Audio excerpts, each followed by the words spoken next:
Aisha Huang opened her defense by denying all allegations leveled against her.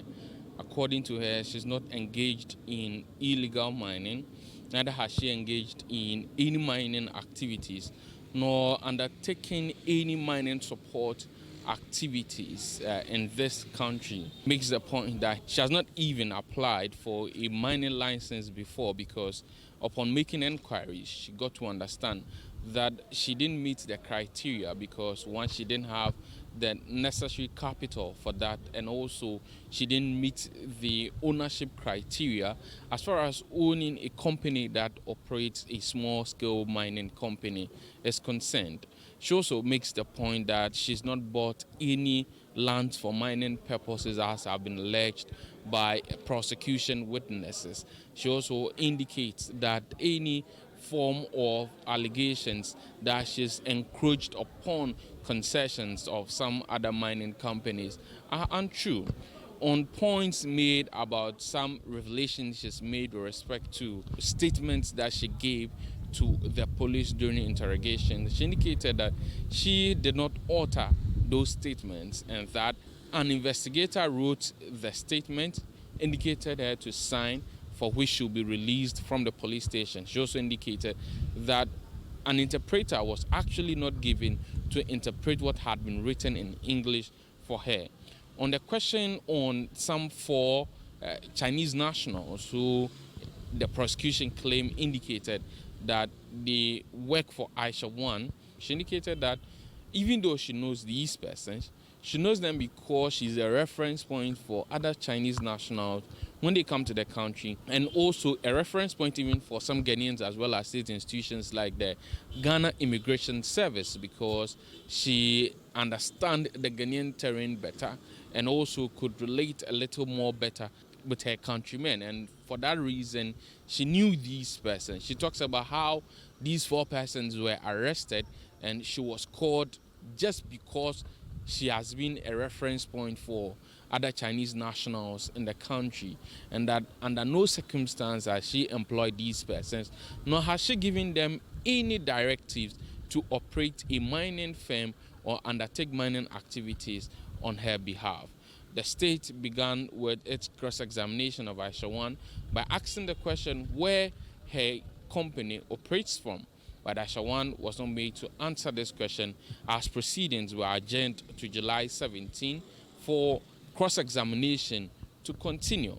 Also in court on Monday, the trial of the alleged coup plotters was expected to take place. The 10th accused person, in the person of ACP Benjamin Agojo, was expected to open his defense. This is because some of the other accused persons had indicated that they would give testimony in a language other than the English language, which by law the state and the court is mandated to provide with interpreters. And so the court is working assiduously to get those interpreters.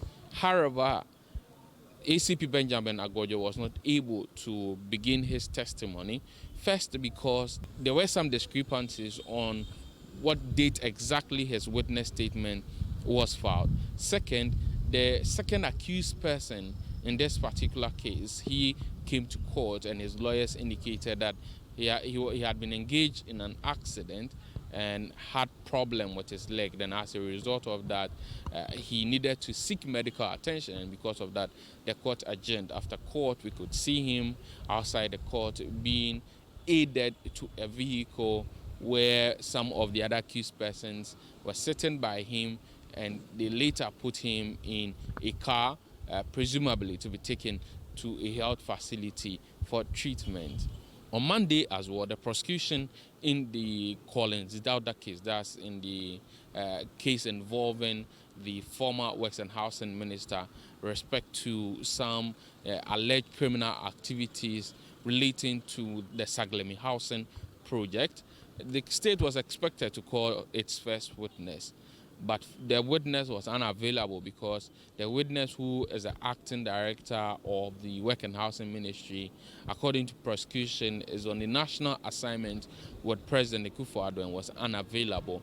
Again, the defense in this case have filed some applications seeking for more disclosures, according to our sources with the defense team, is that a coordinator of the Saglemi Housing project gave a statement to the police wherein he indicated that he sanctioned certain payments, and so they are seeking for disclosure with respect to those letters and those receipts to the payments and activities that he sanctioned. Meanwhile, some members of the minority group in Parliament, including Minority Leader Dr. Kissel Atoforsen, Deputy Minority Leader Ama Kofi-Boa, Minority Whip Gavin Kwame Agboja, former Deputy Attorney General Dr. Dominic Ayine, MP for North Tongue Samuel Okudzeto Ablakwa were at the courts to support Collins Dauda, as they've indicated, to throw support to their members who are facing criminal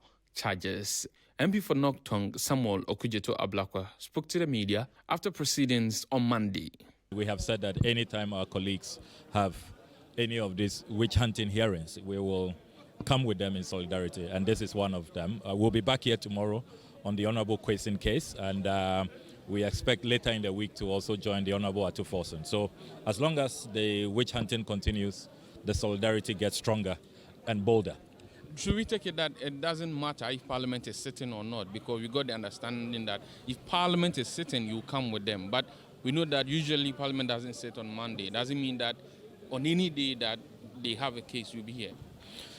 On any day. We are not fair weather friends or fair weather colleagues. Whether the House is sitting or not, we will be with our colleagues. So yes, the House was not sitting today, but you saw us here in our numbers. We'll continue tomorrow, even though the House will be sitting, and we have quite some important business tomorrow, but that business will have to suffer.